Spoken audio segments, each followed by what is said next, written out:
کې لاګو کیږي نه. قانون دا دی چې د دې ریاست گاڑی چې چلیږي 8 بجې بسار د ډي سي آفس نه گاڑی وځي، ډرایور به راځي، میډم به پک کوي چې کوم ځای کې وي د کور کې، نو کور نه به پک کوي او فیلډ ته ځي نو فیلډ ته به بوځي، دفتر ته ځي دفتر ته به بوځي، چېرته میټینګ نه ځي میټینګ ته به بوځي او بیا به 4 بجې گاڑی واپس د ڈی سی آفس پارکنگ کې پارک کوي. قانون دا دی. زه د بټګرام محترم ڈی سی صاحب نه تپوس کوم او د هغې نه مخکې چې کوم د بټګرام انتظامیه او ڈی سی تیر شوي دي زما د هغوی نوم دا تپوس دی. آیا دې میډم تاسو نه چېرته تپوس کړی دی؟ تاسو ته ستاسو په پارکنګ کې چېرته گاڑی پارک کړی دی؟ آیا په دې رولز باندې چېرته تاسو امپلیمنټیشن کوشش کړی دی؟ بیا چې چېرته میډم ورسره نور زه یوازې دا په میډم باندې نه ده، دا قانون ډېر دفترو دپاره دی چې ډسټرکټ نه آؤٹ سټیشن ځي، آؤٹ ډسټرکټ ځي، نو دا به ډي سی صاحب ته ریټن ورکوي، ډي سی صاحب به انفارم کوي آیا د میډم صاحبه 8 میاشتې دا بهر وتل ده، اسلام آباد مختلف ځایونو کې دا گاڑی ګرځي، پېښور ته ځي، آیا ډي سی صاحب انفارمي؟ آیا دا چې کوم رولز دی دا فالو شوی دی؟ که یو سړی وایي چې یاره زه خو په رولز اف لا باندې زما یقین دی، نو خو بیا به هغه ځان سمبل جوړوي چې زه په دې زه قانون منم، زه رولز منم.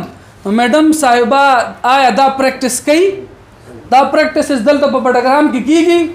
یوازې د ایجوکیشن دپاره نه زما ټول چې کومو دپاره دا رولز دی، آیا دا دلته دا پریکټس کیږي؟ نه کیږي. دا هم یو پوینټ دی. د دې نه پس زمونږ محترم میډم صاحبه په آفس کې اوسیږي، آفس اخیستی شوی دی د آفس کار دپاره، د سکولونو د مسایلو دپاره. میډم صاحبه په آفس کې اوسیږي، دا تقریبا 13,700 یا 13,500 13,000 سمثنګ دا هاوس رنټ علی.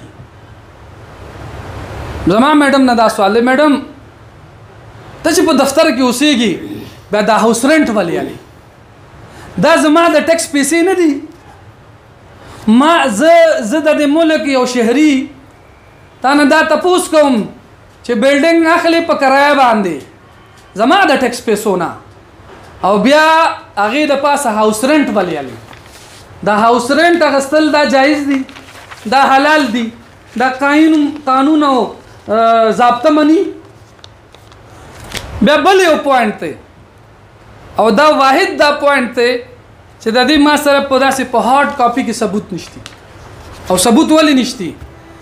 ما اکاؤنٹ افسر لا ریټن اپلیکیشن ورکو چې میډم بلز کلیم کړي دي او بلز کلیم کړي دي چې هوتل دیشان د کوم فاصله چې د بټګرام نه 12 کیلومتر ده، د هوتل دیشان فاصله د بټګرام نه 12 کیلومتر ده، میډم 50 کیلومتر کلیم کړلی. د پیمال چې بټګرام بازار نه فاصله 14 کیلومتر ده، میډم 80 کیلومتر کلیم کړلی. چوهان من ورته خپل په ژبه کې چوهان ویو، بانیا یونین کونسل کې میډم اوور نایټ سټے د هوټل بل کلیم کړل دی چې په بانیا په چوهانو کې ما شپه وکړه او د هوټل بل کلیم کړل دی. خو چونکې ما ته د اکاؤنٹ افسر دا وی چې دا زه تاله نشم راکولی، دا بل د دې کاپي نشم راکولی. نو ما ورته ووی چې د رایټ ټو انفارمیشن ایکټ د لاندې زه د بټګرام شهري تا نه دا بلز غواړم چې ماله دا بلز راکا، ځکه راکا چې دا بل زما د ټیکس د پیسو نه ورکړی شوی دی، ماله د دې کاپي راکا. ماله هغه اپلیکیشن واپس راکو چې ما ته به دا ډي سی صاحب مار کوي. نو چې کله موږ ډي سی صاحب ته هغه لیټر ویوړو، ډي سی صاحب به فیلډ وزټ باندې و په آفس کې، نو ما سره ریټن کې ځکه د دې ثبوت نشتی. میډم هوتل دیشان 50 کیلومتر کلیم کړل دی، پیمال 80 کیلومیټر کلیم کړ دی او بانیا چوهان کی هوټل کې شپه کړ دا چې هغه کله دی سر نه پکې کوکه نشته، سر نه پکې د چای سکولو کینټین نشته. میډم په هلته شپه کړې ده خو د هغې چونکې ډاکومنټډ پروف هغه اکاؤنټ افسر صاحب رانه کو یو پوره قصه یې ته جوړه کړه. نو ډي سي صاحب نو ناست، زه به کوشش کوم چې زه تاسو ته هغه ډاکومنټډ پروف هم راکم. د هوټل بیا نوٹ کړئ، د هوټل د شان د بټګرام نه فاصله د 12 کیلومیټر. تاسو یې نیټ لور کړئ، نیټ من زیاته داسې کم ده چې 12 کیلومیټر خی نیټ 12 او 50 کیلومیټر کلیم شوی دی. پیمال 14 کیلومیټر دی، 80 کیلومیټر کلیم شوی دی. دا زمونږ د ټیکس پیسې ولې ضایع کیږي؟ په د دې نه علاوه پی ټي ریپیرینګ CRC ورته وي NCRC دا یو بجټ وي. پی ټي ریپیرینګ اینڈ CRC په سکول کې ولډر خراب شو، ټوټه خراب شوه، بل ستار خراب شو، تاله ماته شوه، جارو پکار شو، معمولی شانته سه پکار دی. نو دې دپاره د ډسټرکټ فنډ دی چې هغه ټول سکولونو ته چاته 13,000 40,000 50,000 او 60,000 روپۍ ملاویږي. هغه اماؤنټ 25,59,500 روپۍ، سو 25,69,500 روپۍ. هغه د هغې چیک دلته پروت دی، کم چې د هغې چیکونه جوړ شوي پراته دي، تاسو ته کاپي راکوم. میډم د هغې نه 8 लाख روپۍ خپل ټي الاونس ته واړولې. سینکشن شوي پیسې چې کوم د ډي سي آفس نه د پی ټي ریپیرینګ دپاره شي دي 25,59,500 روپۍ. او میډم هغې نه 8 लाख روپۍ ټي ته ولې اړئ، ولې وباسي 8 लाख روپۍ بغیر څه د اپروول نه؟ دا قانون شو. دا روپۍ آؤٹ اف د وے چېرته لاړې، د ولې د څه ځای ته لاړې، د ولې روکې شوې؟ بیا یو بل پوائنټ دی، د بانیا یونین کونسل یو هلک دی، پیشې نه انجینیر دی، عبدالسلام نوم دی. د هغه کور والا پوسټونه راله د ټي ټي او هغه اپلای وکړه ټي ټي ته، او هغه د عبدالسلام صاحب د کور والا په 8 نمبر باندې په هغې کې د هغې سلیکشن وشو. 8 پوسټونه دي، په 8 نمبر باندې د هغې سلیکشن وشو. د هغې شناختی کارډ کاپي CNIC کاپي موجود ده، د هسبینډ CNIC کاپي موجود ده، نکاحنامه موجود ده، د پلار او د سخر ډومیسایل او د هغې ډیټیل موجود دی. خو یو د هغې ډومیسایل په ډیو ډیټ کې نه دی جمع، دا بهانه یې جوړه کړه او د هغه عبدالسلام صاحب کور والا یې د 8م پوزیشن نه لر کړه او بل یې جنۍ ته هغه پوزیشن ورکړه، د هغې ریکروټمنټ یې وکړو، د عبدالسلام صاحب د کور والا یې وانغسته. آیا د عبدالسلام صاحب د کور والا لرکول او بله جنۍ اغستل دا یې د خدای دپاره وکړو؟ په دې کې پکې دننه څه بل څه خبره وه؟ دا زما سوال دی. بیا هغه د عبدالسلام صاحب د لاړل های کورټ ته او های کورټ نه کیس وګټه چې دا جنۍ دی په دې له د پوزیشن ورکړي، د دې ریکروټمنټ دی وشي. نو دا یو قانون دی چې هغې ته وایي CPLA. دا CPLA یو کمیټي لیګل چې څومره ایشوز دي د آفس دا هغوی ډیل کوي. او هغې های کورټ نه چې کله دا کیس دفتر وبیله عبدالسلام صاحب دی وګټه، نو د CPLA ډیسیژن دا و چې موږ دې باندې سپریم کورټ ته نشو تللی، زموږ کیس کمزوری دی. فیصله یې وکړه چې موږ فردر سپریم کورټ کې دا کیس نه کوو. او د دې دپاره قانون دا دی چې په 60 ورځو کې به دا فیصله کوي دفتر چې آیا سپریم کورټ ته ځو یا سپریم کورټ ته نه ځو. نن 3 میاشتو نه لپاسه ټیم وشو. CPLA ریکمنډیشن دا دی چې دا کیس کمزوری دی، موږ سپریم کورټ ته نه ځو. میډم هغو ته وایي چې موږ سپریم کورټ ته تلي یو ځکه تاسو له پوسټنګ نه راکړو. هغې سره څه زیاتیات دي چې های کورټ نه کیس هم ګټي. او بانه صرف دا ده چې زما او ستاسو او د دې کتونکو څوک په صرف په دې بنیاد باندې لرکوي چې تا ډومیسایل په ډیو ډیټ کې نه جمع کړی او هغې له د هغې نوکري نه ورکوي. زه تاسو نه دا تپوس کوم چې دا د ایماندارۍ کم لیول دی. بله خبره من دا ډېر کلیر کرسټل خبره ده چې زمونږ د میډم د سټاف په منځ کې د حایل کېدو مقصد یا نن خبره کولو مقصد د پریس کانفرنس کولو مقصد د سټاف طرفداري نه ده. دا ټول د هغوی کیمپ ته تللي زه نه یم تللی، د شاني صاحب د هغوی کیمپ ته نه و تللی، موږ دوی سره نه ولاړ. خو نن زما د بټګرام ایجوکیشن نظام برباد شو. دفتر ته پرون پورې تالی لګېدل وي، نظام دفتر چې بند دی خو ظاهره د سکول کې یاره نشته چې دفتر چې کوم ځای نه سسټم چلیږي سسټم نه چلیږي. موږ نن دا مطالبه ده او زما دا سوال دی میډم تر 30 جولای 2021 نه مخکې که ستا دا سټاف کرپټ و نو دوی ته تاسو لیګل نوټسز کړي دي. که دا سټاف ستا کرپټ و نو تا دوی ته څو وارننګ لیټرز ایشو کړي دي. که دا سټاف کرپټ و نو تا د دوی خلاف متعلقه ادارو ته څو ځله لیټر کړی دی.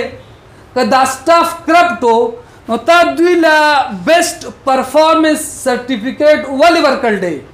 دی میډم د سټاف له بیسټ پرفارمنس سرټیفیکیټ ورکړ دی نو ولې ورکړ دی؟ ځینو سټاف له د بټګرام دی DEO صاحب ورکړ دی او ځینو ته دی هم ورکړ دی او ډایرکټریټ والو ورته هم ورکړ دی.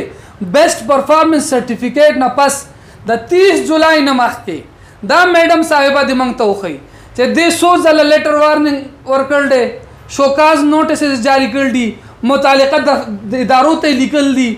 دوی په منځ کې څه داسې ډاکومنټډ پروف شته چې دا سټاف کرپټ و او د هغې میډم مخنیوي کوشش کړ دی. زمونږ خو د بټګرام نه د کرپشن د ختمولو خبره کوو، مونږ خو په بټګرام کې کرپشن فری بټګرام غواړو. خو میډم دا میډم د جواب راکړي چې دی سټاف کرپشن کوو نو میډم صاحبه ولې غلې وه او څه قانوني کاروایي کړې وه. اوس که سټاف کرپټ نن هم دا خبره کوو، دا موقف نن هم دی که دا سټاف کې غلطیانې وي، دو کرپټ دي، دو کرپشن کړی، فائنینشیل کرپشن، مورل کرپشن یا د دې نه علاوه پرفارمنس ټیک نو، میډم د دې نه مخکې آواز ولې نه دی اوچت کړی؟ دا زما موږ د سټاف د میډم د سټاف سر نه وینځو خو سوال ضرور کوو میډم چې د 30 جولای نه مخکې په دې باندې کاروایي ولې نه ده شوې. بیسټ پرفارمنس سرټیفیکیټ یې ورکړل دی، ډایرکټر صاحب هم ورکړل دی، میډم صاحب هم ورکړل دی. بل پوینټ دا دی چې په بټګرام کې NTS له 38 پوسټونه ورکړه اناونس شو او میډم د 38 نه زیات پوسټونه اپوینټمنټ ولې کړل؟ NTS له ورکړه 38 پوسټونه او 38 نه زیات چونکه آفس بند دی فایل نه راوځي نو راوند اباوټ 50 خو لګیږي. موږ ته اطلاع د 50 ده چې 50 لګبګ پوسټونه هایرینګ شوی دی او اناونس کړي 38. دا ولې دا کار کړل دی او که دا 50 هایر کول نو NTS له 50 ولې نه ورکول؟ که 48 هایر کول نو 48 NTS له ولې نه ورکول؟ که 52 51 هایر کول نو دا NTS له ولې نه ورکول؟ آیا دا د الله رضا دپاره وکړو یا شاته د دې سوالیه نشان دی؟ زما دا سوال دی دلته چې څومره ادارې دي زما دا پوینټ دی واوري چې NTS له 38 ورکړی شوي دي او چونکې آفس دفتر بند دی ما به تاسو ته ایگزیکټ فګر هم ښودلی و، ما به تاسو ته د هغې هارډ کاپي څنګه مې چې نور راوړي دا راوړي و، خو چونکې آفس بند دی نو زما دا سوال په دې ځای پاتې دی چې میډم راوند اباوټ 50 پوسټنګ چې دی کړی هایرنګ چې دی کړی دا دې په کوم بنیاد کړی دی؟ د دې نه علاوه NTS یو باندې چې پوسټنګ وشي دا قانون دی چې 3 کاله د هغې ټرانسفر نه کیږي. کم کس چې په NTS برتی شو د بدرې کاله هم په هغه ځای کې ډیوټي کوي چې په کوم ځای کې د پوسټینګ شوی. میډم تاسو سره په افس کې څو داسې خلک دی چې هغه او د دې کې د دومره سخت قانون جوړ شوی دی NTS لپاره چې فیمیل چې هغوی ته میټرنټي لیو ملاویږي د NTS والو ته میټرنټي لیو هم نه ملاویږي، چوټي عارضي چوټي ورته هم نه ملاویږي میاش. میډم ستا په افس کې څو داسې خلک دی چې هغه په NTS برتی شوی دی او هغه SDOs باندې کار کوي. قانون دا وایي چې دا به میټرنټي لیو نه علي، قانون دا وایي چې دا په کوم ځای برتی شو 3 کاله به هم په هغه ځای باسي. او دا تاسو ګوره ټول خلک برتی شوی که ټرانسفر کوي او سیده ساده قانون دی چې په NTS برتی شوی 3 کالو پورې ټرانسفر نه کیږي. په 2018 کې پوسټینګ شوی دی، په 15/9/2019 کې میډم هغه SDOs اغستې دي. نو ولې اغستې دي؟ دا قانون چرته لاړ، دا ضابطه چرته لاړه او دا اخلاق چرته لاړل.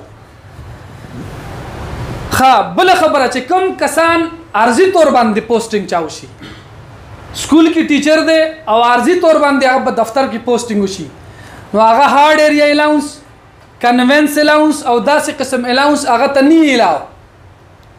دا چې کوم SDOs دي، دا چې کوم خلک په افس کې ناشته دوی د هارډ ایریا الاونس اغسته دي، دوی د کنوینس الاونس اغسته دي، نو دا په کوم ضابطه اغسته دي چې یو شی ورته الاو نه دی، نو دا په کوم ضابطه اغسته دي.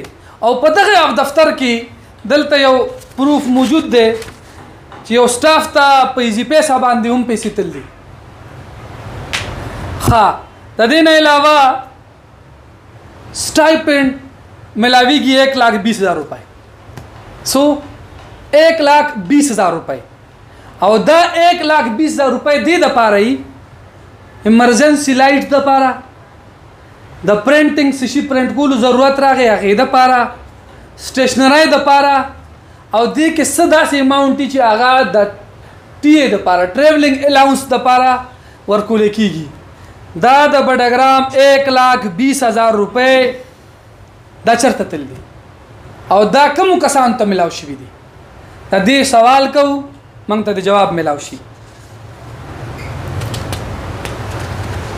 اوس د دې ټول خبرو نه وروستو زموږ دا ډیمانډ دی، زموږ دا مطالبه ده چې د بټګرام انتظامیه مهرباني دې دا وکړي د دې کې د انکوایري جوړه کړي، انکوایري کمیټي آزاد انکوایري دې جوړه کړي، جوډیشل انکوایري دې جوړه کړي.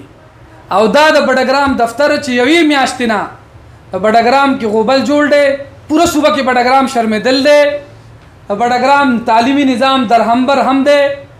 د دې کې د ضلع انتظامیه یو آزاد کمیشن جوړ کړي، جوډیشل انکوایري دې جوړه شي، په استادانو مشتمل، په بټګرام کې ډېر کریډیبل استادان شته، په هغو باندې مشتمل یو کمیشن جوړ شي.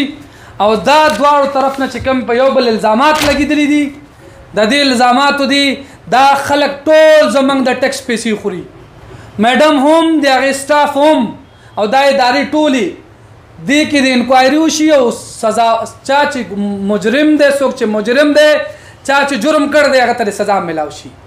اوس د دې میډم ورور یحیی اخونزاده صاحب د ایجوکیشن سیکرټری دی. زما نن دا سوال دی ادارو نه، زما سوال دی اخونزاده صاحب نه چې آیا دا سبارډینیټ او د افسر په منځ کې د سیکرټري او د DEO په منځ کې دا رشته د لیګل د سبارډینیټ او د بوس ته دا د فرست یا سیکنډ لاین افسر ده که دا د رور او د خور ده؟ دا به د رور او د خور په شانتي ډیل کېږي یا به دا د افسر او د هغه د ماتحت په شانتي ډیل کېږي؟ نن په بټګرام کې د میاشتې نه 2 دفترې بند دي. آیا سیکرټري صاحب په دې کې کوم کردار ادا کړ دی؟ سیکرټري صاحب به چیف سیکرټري جوړېدو هم خواهشمند وي. آیا داسې کس چې د هغه خور په بټګرام کې د هغه د خور د وجې نه میاشت وشوه، 2مه میاشت روانه ده، دفتر بند دی، سیکرټري صاحب ایکشن ولې نه علي؟ ډایرکټریټ د ایکشن ولې نه علي؟ دا ادارې ولې ودې دي؟ زموږ ضلع انتظامیه په دې کې ولې بې بسه ده؟ او زه د ډي سي بټګرام صاحب نه چونکه ورسره میلاو شم یو ینګ انرجیټک یو قابل ترین افسر دی، خو زه ورته دا ریکویسټ کوم چې دا مصلحت نه کار ماله او په دې کې چې کوم ډیو ریسپانسبلیټي ستاسو جوړیږي ډي سي صاحب او هغه ایکشن والا په دې لیک کول غواړي، کالز کول غواړي، میډیا ته بیان که مجبوری دي، چرته نه چې کم ځای نه چې د پرسوځي هغه ځای دی عوام ته وښیه چې خلکو ته هم پته ولګي، ادارو ته هم پته ولګي. د داسې د نوجوان ډي سي په موجودګۍ کې دفتر بندېدل، غوبل جوړېدل، سټرایک کول، بېعزتي کېدل، او بیا دا یوازې بېعزتي د سټاف نه ده، زمونږ د بټګرام یو سسټم دی، جرګه ده، یو ثقافت دی. زمونږ علما کرام د مسله کې تل دي، هغوی بېعزته شوي دي.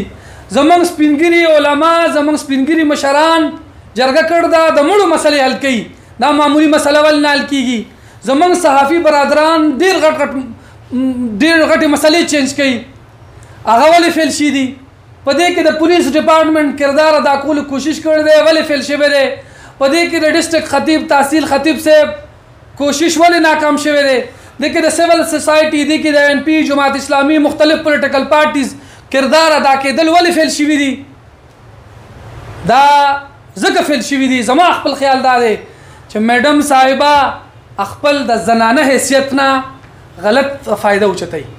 که چېرته دا میل ډیو وی دا به داسې نو.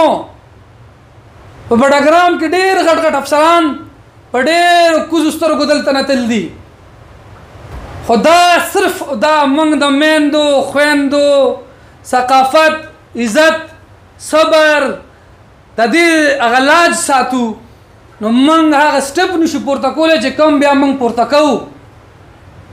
زموږ دپاره دا میلمنه هم ده، زنانه هم ده.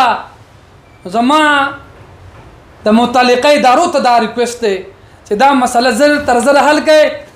که د بټګرام د دې سټاف چې کوم کې کلرکس، کمپیوټر اپریټرز او نور دې کې کوم خلک انوالو دي، هغو ته سزا میلاو شي.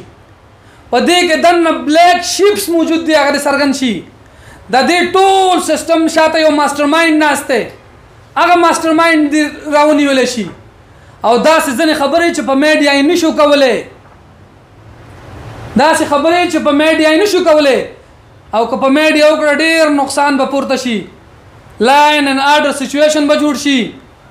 خو په میډیا یې کولی نشو، موږ مه مجبوره کوئ چې موږ هغه ځای ته ورسو. لہذا دا مسله د زر تر زر حل کی. که کلرکس کرپټي ګناهګاري دفتر نه وختل دي، ډسټرکټ نه دی وباسي، لرې ضلعو ته دی ولګي، کوهستان چترال ته دی ولګي. ولیکن داسې قصه نی زمونږ بټګرام ایجوکیشن کې تباہ و برباد دی. تاسو ته ما وویل چې 189 سکولونه بند دي، 189 سکولونه بلډینګ کې نشتی بند، مطلب سکولونه بلډینګ لا اوسه پورې چال د ځینې سکول کار شروع شوی نه دی، چا بنیاد چې چا پلر پورې تللی او په ځای ولاړ دی. 189 سکولونه. او ما ته د پیرا ډایرکټر صاحب غلط بیاني کړې وه. ما ورته وویل چې زه یو پروګرام ته ځم، ما ته وویل زموږ 100 سکولونه روان دي، ما ته 50 سکولونه. او چې کله ما ته ډیټه میلاو شوه هغه 189 سکولونه وو. زموږ دا حل دی. او دې سره سره اخري خبره کوم، د میل ایجوکیشن آفس زمونږ DEO میل صاحب په میاشت کې 15 ورځې بټګرام کې، انور هغه په وزټ روان دی. په کوم ځای کې چې د کلاس 4 میټینګ وي، زمونږ DEO صاحب وایي زه تابعدار هلته هغه په خپله ځي. که د جونیئر کلرک میټینګ وي، ځان هغه رسوي. د سټینو او د سینیئر کلرک د کمپیوټر، خو چې د څه قسم میټینګ وي DEO صاحب په وزټ باندې د تنخواه نه TA او DA زیاته جوړه ده. بیا یې خپل چې کوم ډایري چې کوم کلرک سره ډایري وي چې ډسپیچ نمبر پې اچوي د اپلیکیشنز باندې، هغه هلته ډایري نمبر په اپلیکیشنز نه اچوي. او دې چې کله راشي بیا په هغې ورځې ډایري اچوي. DEO صاحب دا بله خو زنانه ده، زمونږ لاس تړلی دی، زمونږ خوله تړلی شي ده. موږ د زنانه د هغې چونکې زمونږ زنانه ټولې زنانه معززه یي، موري، خوري، رنداري، خو واوره وروره خپل کار دفتر کې چې کوم تا ته پاکستان قانون ستا ډپارټمنټ ویلی هغه کوه او د ډي سي نه ریکویسټ دی چې د دې اټینډنس تروالی ډي او صاحب او ډي او صاحب دا ټي اے ډي اے د چیک کي د هغه وزټس د چیک کي او دا دفتر کې که فرض که دی نشي کېناستی ابتاباد دی او بټګرام بیکورډ دی ته دلته بټګرام کې نشي اوسېدی ته ډیوټي نشي کولی ته نازک مزاج یې نو ته مهرباني وکړه خپل لا ټرانسفر دی بل ځای ته وکړه هغه سړی به دلته بټګرام ته راشي چې موږ کې بټګرام مسایل حل کولی شي دفتر کې اټینډنس وي کینی مسلې حل کوي نو دا د میل حوالې سره ده او د میل حوالې سره جدا دا یو پوره فایل دی په دې به انشاءالله زه دا سټډي کوم او په دې به انشاءالله تاسو سره بیا خبره کوو د فیمیل حوالې سره موږ ډیټیل بیان کړ کلرک او د هغې نور سټاف ګناهګاري سزا دې ورته میلاو شي او کني دا بټګرام کې دا غوبل زر تر زره ختم شي او که دا نی په پېښور پریس کلب کې به د سیکرټری ایجوکیشن یحیی خونزاده صاحب په خلاف په انشاءالله موږ پریس کانفرنس کوو او دا आवाज به بیا هلته اوچته دا زنانه ده سیکرټري صاحب خو سړی دی بیا به انشاءالله هر هغه قدم پورته کوو چې کوم د دې لپاره ضرورت دی.